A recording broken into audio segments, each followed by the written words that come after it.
Ladies and gentlemen, there comes a time in every journey when the noise around us becomes louder than the whisper within. A time when our minds wander, not because we are incapable, but because life has pulled us in 100 different directions. If you've ever felt like you're drowning in distractions, like your goals are slipping through your fingers, like your focus is fading and you can't find your center, please know you are not alone. I have lived those moments. I've sat in the stillness of pain, in the chaos of uncertainty, and realized that focus is not a talent, it is a choice. A choice to show up fully, even when the world around you is falling apart. A choice to keep your eyes fixed on the horizon, even when storms rage in your soul. Focus is not about being perfect, it's about being present. And today, I want to share with you the lessons life taught Menno from books or speeches, but from the very moments I thought I couldn't go on, from the wheelchair that became my anchor, from the silence that became my teacher, and from the heart that refused to give up. Let's talk about how to improve your focus, not just so you can achieve more, but so you can live with intention, clarity, and grace. Turn your pain into purposeful attention. Pain is not just an emotion. It is an experience that carves itself into the soul. It leaves marks not only on the body, but on the way we think, breathe, and live. Pain shakes the foundation of our focus. It pulls us away from our path and clouds the direction of our dreams. But within that pain lies a lesson waiting to be learned. There is something sacred about brokenness. It demands attention, it demands healing, and it demands transformation. And if you listen closely, pain becomes a guide. It tells you what needs to be mended. It tells you where you've been silenced and where you need to speak louder. It becomes a compass pointing to the parts of you that have been left unattended. When we stop running from pain, we begin to see the clarity it brings. Suddenly, the mind stops wandering. It leans in. It begins to observe, to reflect, to search for meaning rather than escape. In this space of stillness, focus returns not as a discipline, but as a necessity. Because survival teaches you to pay attention to the now. Your pain has a voice, and if you keep silencing it, it grows louder and more chaotic. But if you give it space to be heard, it quiets down. It begins to unfold like a letter written to you by the universe. It reveals what matters. It reveals what must be released. It reveals what you must do with what you've endured. Pain will try to distract you. It will try to define you, but only if you let it.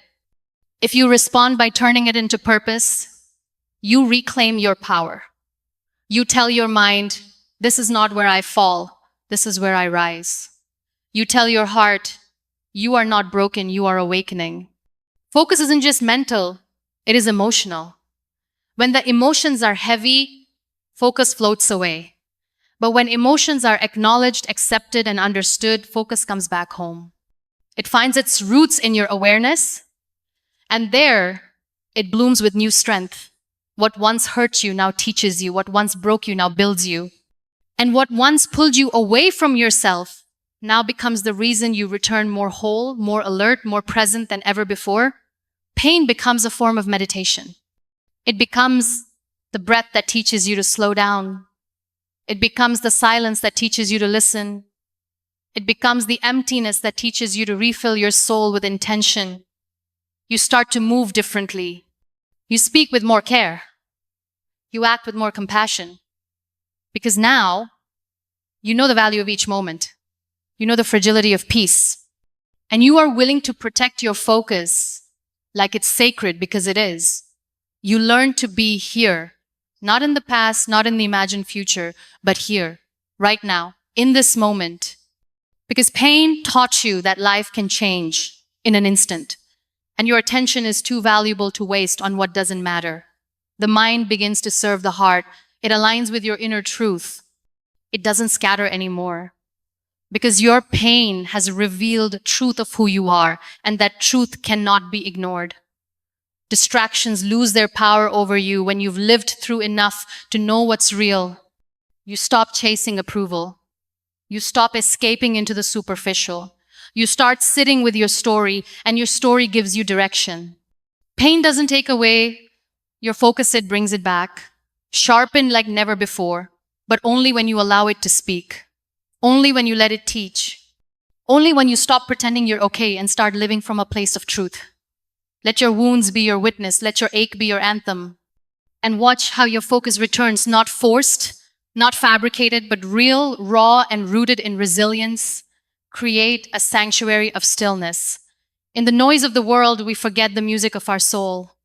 Our thoughts race, our emotions swirl, and our focus shatters like glass hitting concrete. We move through life like we're being chased by time, by expectations, by fear. And yet, what we truly need is not to move faster, but to sit still.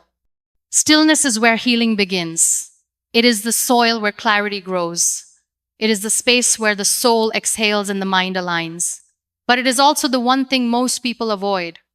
Because stillness means silence, and silence brings the truth forward. And the truth can be uncomfortable, but you cannot focus when you're hiding from your truth.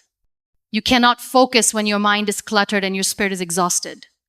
You need a sacred space where you can breathe without pressure, where your thoughts can land gently, and where your heart can speak without interruption.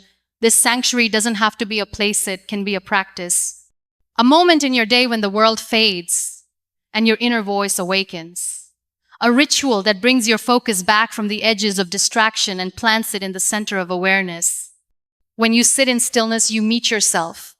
Not the version of you that performs, not the version of you that pleases, but the real you, the one who's been waiting to be seen, heard, and loved.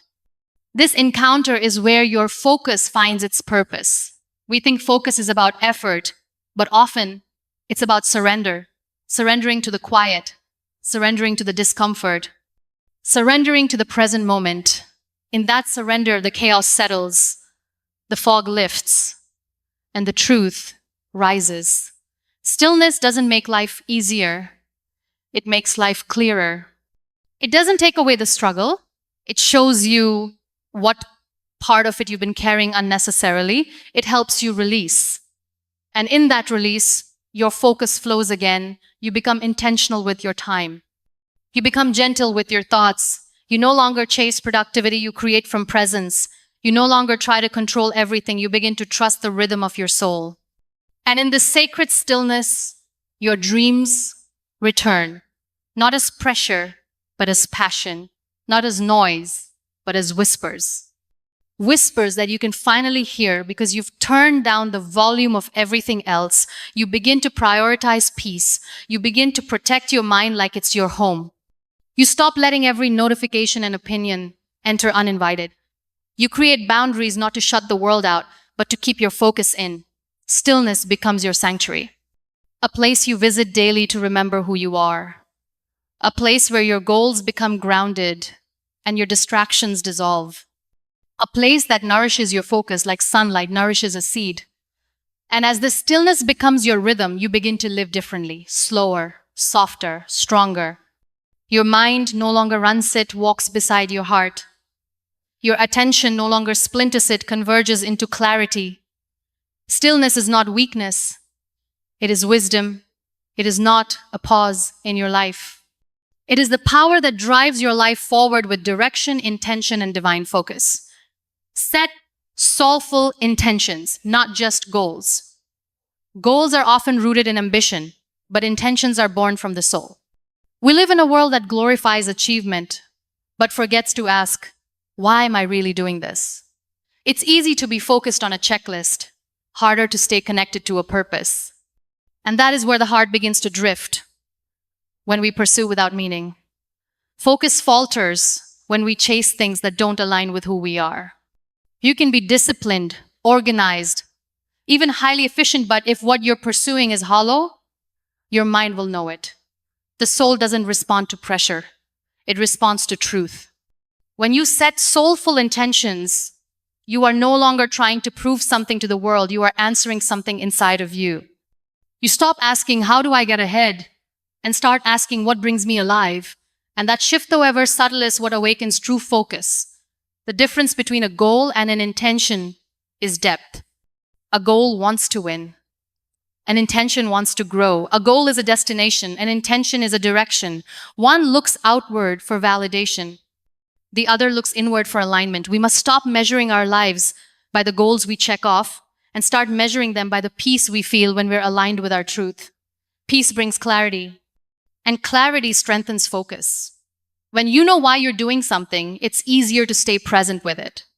Intention turns ordinary tasks into meaningful experiences. It gives your energy a channel, your time a purpose, and your focus a place to land. You're not just working harder, you're working from the heart. And that is when life starts to shift. When your focus flows from the soul, it doesn't need constant motivation. It is fed by fulfillment. And fulfillment doesn't come from reaching every milestone, it comes from walking a path that reflects who you are. Ask yourself, does this goal speak to my ego or my essence? If it only serves your image, your focus will always feel forced. But if it serves your purpose, your focus will feel like devotion. You will be drawn to it, not dragged toward it. Intentions guide your focus like a lighthouse in fog. They remind you of what matters when everything feels overwhelming. They hold your hand when distractions scream for attention. They root you back in why you began. This is where real strength is found. Not in perfection, not in speed, but in presence. When you walk slowly but deeply in the direction of your purpose, you walk with focus that does not fade. You may change your plans. You may shift your strategies. But when your intention is clear, your focus stays steady. Because you're not just chasing outcomes, you're embodying your values. The world may try to pull your attention in 100 directions, but intention pulls it back to center. It becomes the anchor, the heartbeat. The reason you keep going, even when it's hard, when your actions and your values meet, your mind becomes a sacred space. You don't just show up, you show up whole. And your focus becomes a reflection of your integrity. Goals will come and go. Some you'll reach, some you won't. But your intentions, they are eternal.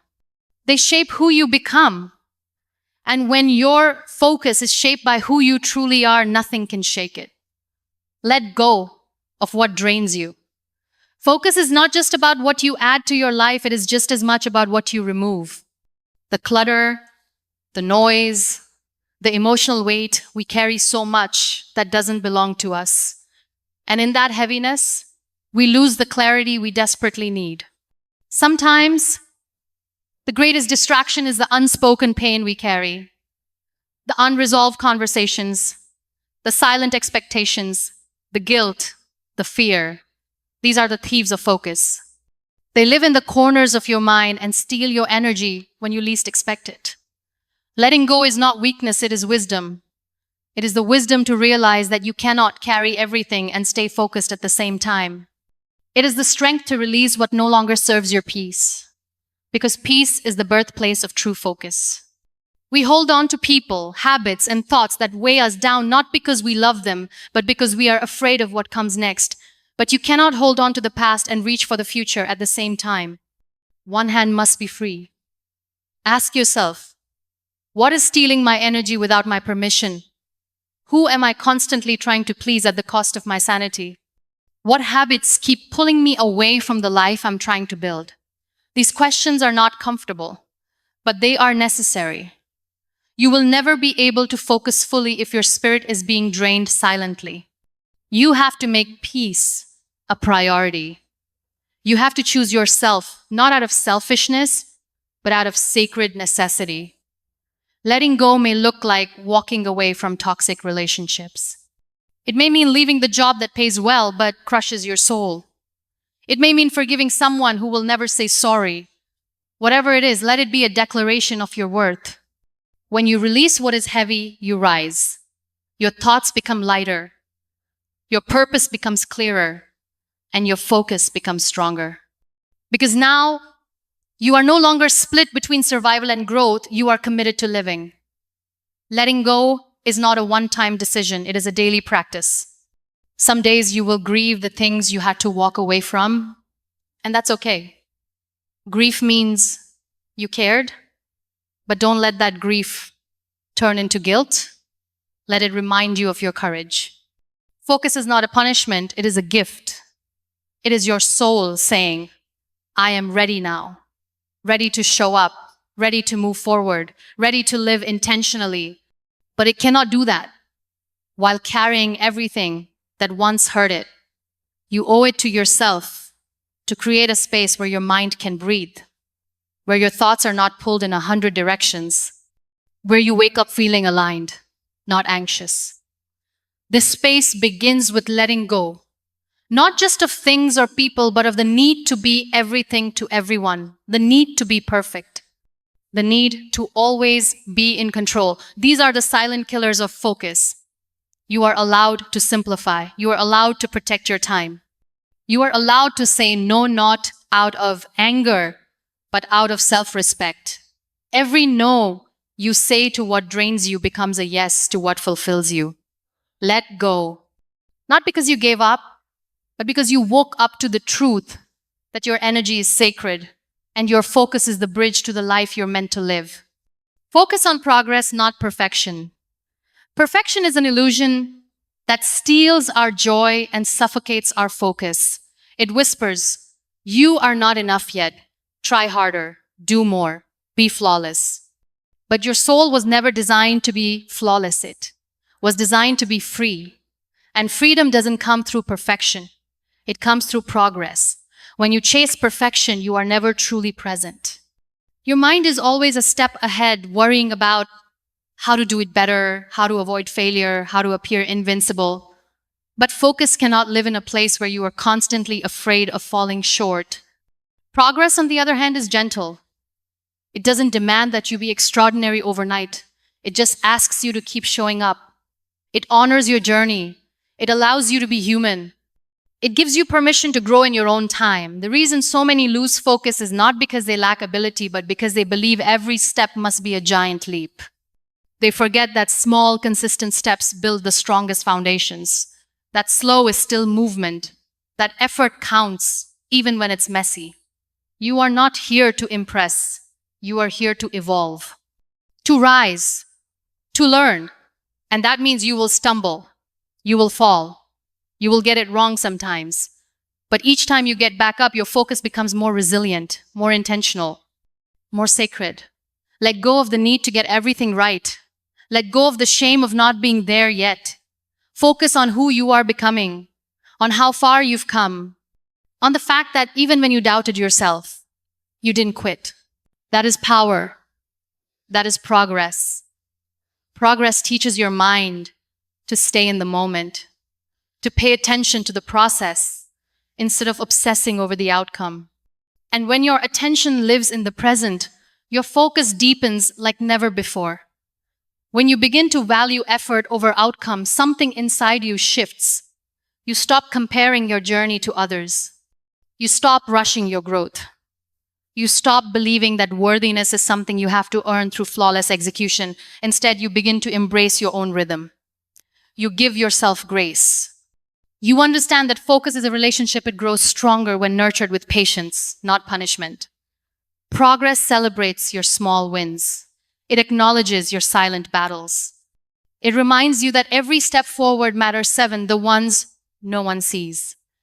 And it is in that quiet acknowledgement that your focus finds fuel. The world will tell you to hustle harder, to be perfect, to push past your limits without rest, but your spirit knows better. It knows that true success is not built in burnout, it is built in balance, in self-awareness, in choosing progress over pressure. Focus becomes sustainable when it is rooted in kindness toward yourself, when you allow space for rest, when you acknowledge that healing and growing can happen at the same time, that stumbling and soaring often live side by side. You are not behind, you are not failing, you are becoming. Every moment you choose presence over perfection, you strengthen your focus. Every time you try again, you prove to yourself that you are worthy of your own attention. And when you finally look back, you'll see it wasn't the big wins that built your strength, it was the quiet days of persistence, the choice to continue, the decision to stay devoted to the process. even when the outcome was uncertain. This is how you reclaim your focus, not by being perfect, but by being real. Not by rushing to arrive, but by learning to walk with grace. Progress is where your power lives. Let it lead you. Improving your focus is not just about managing time, it's about honoring your soul. It's about learning to be still in a world that is constantly rushing and listening to the quiet voice within that knows where you're meant to be. You don't need to be perfect, you just need to be present. That presence are raw, honest, and grounded is where true focus begins. It begins when you create silence in your environment and in your heart, giving your mind space to breathe. It grows stronger when you protect your energy, choosing wisely what you allow into your world. It deepens when your intentions are aligned with your truth, not with the expectations of others. It becomes lighter when you release what drains you, the burdens you've carried too long, the people who don't see your worth, the lies you've told yourself about what you should be. And it becomes unstoppable when you stop chasing perfection and start celebrating progress. Every small, courageous step you take, no matter how imperfect, feeds your focus. You begin to trust yourself. You begin to believe that your path doesn't need to look like anyone else's. You begin to understand that true focus is not something you force, it's something you nurture. You are allowed to grow slowly. You are allowed to pause, to reflect, to begin again. Because focus isn't about being in control of everything, it's about being connected to what matters. And when you live from that connection, your mind becomes clear, your heart becomes light, and your life begins to move in the direction of your calling. So don't wait to be ready. Don't wait for the perfect moment. Start with where you are, with what you have, and with who you are. The journey to improving your focus is the journey to reclaiming yourself, and there is no destination more powerful than that.